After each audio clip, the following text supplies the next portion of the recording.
So basically, unlike people in Connecticut, I'm fucked. I could never live in Connecticut. I'm autistic. I don't drive. I got some people sitting here. Well, it's not that much of an all. Like, Bring a chair. Yeah, we can grab it. but my life is fulfilling. There's maps and comic books. I'm good. Yeah, no. The thing about being a comedian with autism is I'm one of the few comedians whose parents are proud of him. The doctors kept their expectations in check pretty early on. That I can make my own spaghetti is fantastic. Everything after that is a bonus. And a lot of comedians, probably, how many, like 50 people on that list? At least 20 are gonna say they're autistic to excuse their shitty behavior. I'm the real deal. I'm not, oh, sorry, I didn't know that was sexual harassment autistic. They had to get me a certain kind of curtain as a kid, autistic. Sometimes people will be like, I don't get it. How can you have autism and be up there on stage talking to everybody? And that's something you muggles don't get is, I'm not talking to you, I'm talking at you, and that makes all the difference. It's amazing the things you can do outside your comfort zone when you don't have a comfort zone. It is hard, though, to be autistic and be woke. Because people will be like, aren't you interested in social justice? And I'm not interested in anything that starts with the word social. Lost me pretty early on. People say things like, you know what? Kids are taught to hate. Kids are naturally open-minded. And back in school, like I beg to differ, because kids didn't even know what I was yet. But they knew they didn't like it. It's very hard when getting stuffed in the locker to be all, well, at least this isn't systematic. No, this is how narrow-minded people are. This is how like naturally bigoted people are. Think about the most oppressed minority in history. Witches. Because they weren't real, but we still managed to oppress them. Everyone in Salem, Massachusetts is all, man, I really want to do some racism today, but we all look like each other, so we're gonna have to improvise. I guess for me, the big political thing is the anti-vaxxer movement. Because the whole thing is vaccines. People didn't want their kids to get vaccines because they're afraid the vaccines would turn their kids autistic. And I don't know how to take that. Where apparently it's better that your kid gets some obsolete 19th century disease than end up like me. He could have the measles, or he could not remember the Avengers in chronological order. Seats up for me. It's a toss-up. It's amazing, the whole thing was spearheaded by Jenny McCarthy. MTV VJ singled out host Jenny McCarthy. She's like, oh, vaccines, they ruined my kid, they turned him autistic. And I'm like, you're Jenny McCarthy. That's still an improvement. Joined by her husband, Donnie Wahlberg. The Wahlberg that doesn't get to be called the smart Wahlberg. Yeah, Hollywood has an interesting relationship with autism. A lot of actors have played autistic people in movies and have gotten awards for it. You know, Christian Bale's done it, Dustin Hoffman's done it. Like, people have played autistic people in movies and have gotten awards. And I'm like, how come no one's ever given me an award for pretending to be a normal person for 2 hours? Where's my Oscar for that time I bought jeans? Friends try and empathize.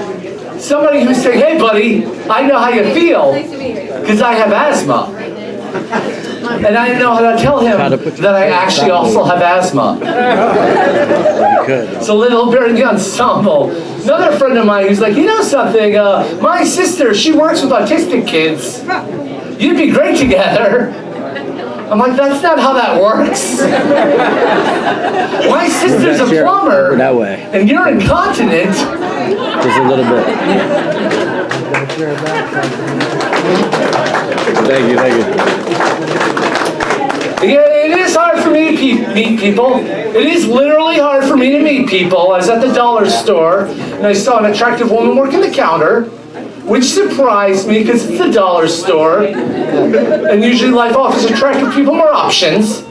So I'm thinking how I should talk to her. And usually if you want to impress somebody who's working at the store, you buy something really awesome off the shelves. But you can't do that at the dollar store. There's nothing you can pick out that says, hey baby, I can take you away from all this. I guess I could get a lot of things, but if you get a lot of things at the dollar store, you don't look wealthy. You look like you're buying greens for a bomb. Yeah, I don't know if you got something people talk about attractiveness lately, saying, you know what, I'm going to move to the country because I'm in New York 6, but I'm in Iowa 10. And yeah, that's so silly for so many reasons, because number one, if you're the hottest person in your town, that means you can only have sex with people uglier than you, which I think takes some of the fun out of being hot. Also, people in the country, like, they have different tastes. If you show up to a Nebraska bait and tackle shop with your pixie cut and your nose ring, they're not going to be like, who is this exotic goddess? They're just going to direct you to the nearest gay bar and then lock you in it. Dating-wise, I actually do better in the big city, because that's where all the freaks live. Yeah. They're like, hey, I put artichoke on pizza, might as well try this guy. In the city, I'm a fetish. In the country, I'm just a weirdo who couldn't lock down a baby mama. Did you ever get the grandkids talk from your parents, like saying, when are you going to give me grandkids? I want you to give me grandkids. When are you going to give me grandkids? And I found a way to get my folks off my back about giving them grandkids. 2 words. Testicular cancer. Airtight, can't even get mad. Fun fact, the same week I was diagnosed, my sister had a teen pregnancy. So it's a real when God closes the door, he opens the window situation for the family.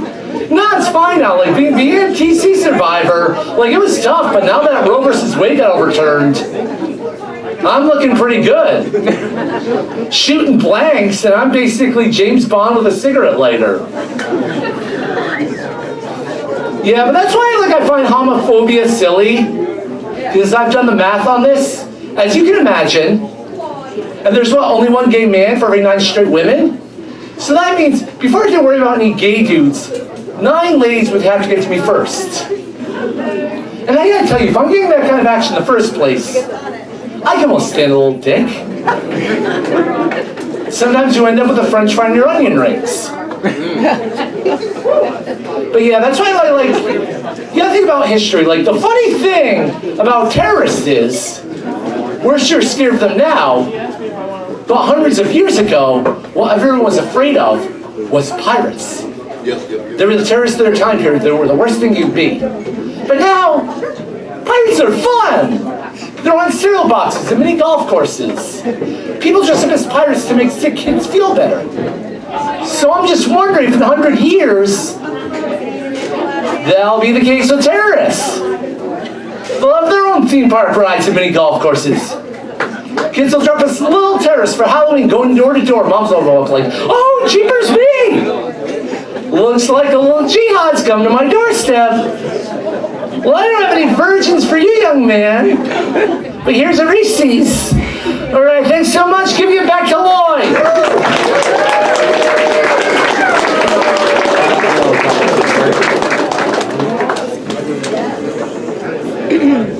R.A.Bartlett, thank you.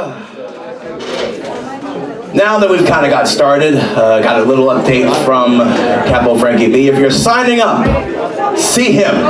He's right there. If you don't know who Capo Frankie B is, he's right there. He's right there. See him now before you lose him. I am not his keeper.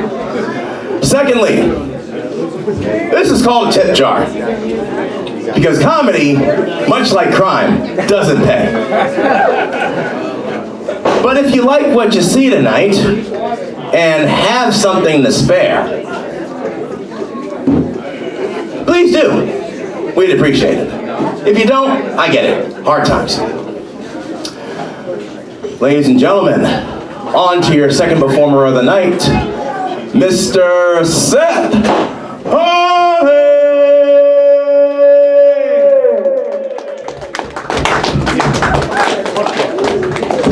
Hey, let's keep it going for Lloyd, everybody. Keep it going for Lloyd. Guys, my parents got divorced recently. All right, yeah, that's not the right reaction. It's just like, woo, yeah, I still live with them, so it's not good news. No, it's been weird. I have two single parents now, and now that my parents are single, I'm very curious to see which one of them is going to start dating before the other does. The way I look at it, it's kind of like when Tom Brady and Bill Belichick split up. It's like who's going to win a ring first. It's kind of fun. I like it. I say that though, but I already know the answer to that question. It's going to be my dad. Okay, my dad is very much the Tom Brady of this scenario. And I say that only because he's moving to Florida and he spent the last 20 years cheating. And yeah, that and we still kiss each other on the lips, but we all still do that, right? We all give our dads a little smooch when we have the opportunity. Yeah, no, so yeah, my dad is the Tom Brady of that scenario, so obviously that would mean that my mom is my mom. Look, I'll be honest with you, my mom looks like Bill Belichick.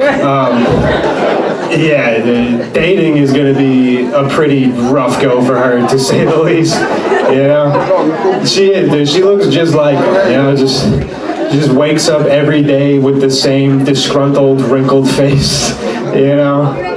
She even sounds like him too. Like I went to talk to her the other day, and I was just like, "Hey, Mom, how you doing? You holding up all right?" And she just looked at me, and she was just like, "We're on to Cincinnati." I'm like, that doesn't make any sense. Are you doing catchphrases now? Okay. It's like, but Seth, we're a fourth quarter team. I'm like, actually, we're a broken family. Maybe ditch the Motorola headset. Let's think about selling this house. I don't know. It's fun. I wish her well. Anybody here hate their job? Anybody here hate what they do for a living? A couple people? Nice. You should. You should. Yeah, no, I don't like what I do for a living. I was talking to my grandfather the other day. I was complaining to him about my job. And he told me this very weird saying. He said, "Seth, when I make a penny, my boss makes a buck. So I crank my hog in the company truck." Yeah, he's a school bus driver, and I mean, it's weird advice, but the man's 82. I gotta let him cook while he still can, Yeah, that was good. I got sober recently. It's a bit of a hard sell when you're dressed like an 80s mescaline dealer, but I did. I know, yeah, just no more drugs for me. Just vaccines from now on. That's gonna be my little getaway. It's my, just curl up with a little booster shot, take the edge off at the end of the night. No, I had to. Drugs are very dangerous now. You really can't do them. I used to combine drugs. That's pretty scary, right? I used to do this thing. I don't know if you guys have heard of it. It's called the beta male speedball. You ever heard of that? Yeah, the beta male speedball. It's when you do a bunch of cocaine, then build a Lego set at 4 a.m. is incredibly dangerous. I don't know if any of you have ever been on a brick bender before, but people get hurt, dude. It's a dangerous thing. But no, I in all seriousness, I am sober from cocaine. That is a true fact. I am. Not exactly a sustainable lifestyle, You can only ramble about the Federal Reserve in so many strangers' kitchens before you gotta call it a career, Once you've run out of sorority girls to tell all your Vietnam War facts to, you're really down to two options. You either get sober now or start selling BMWs. And I still don't know what ABS stands for, so I chose the path less traveled. And on that note, that is all I have for you guys. Thank you very much.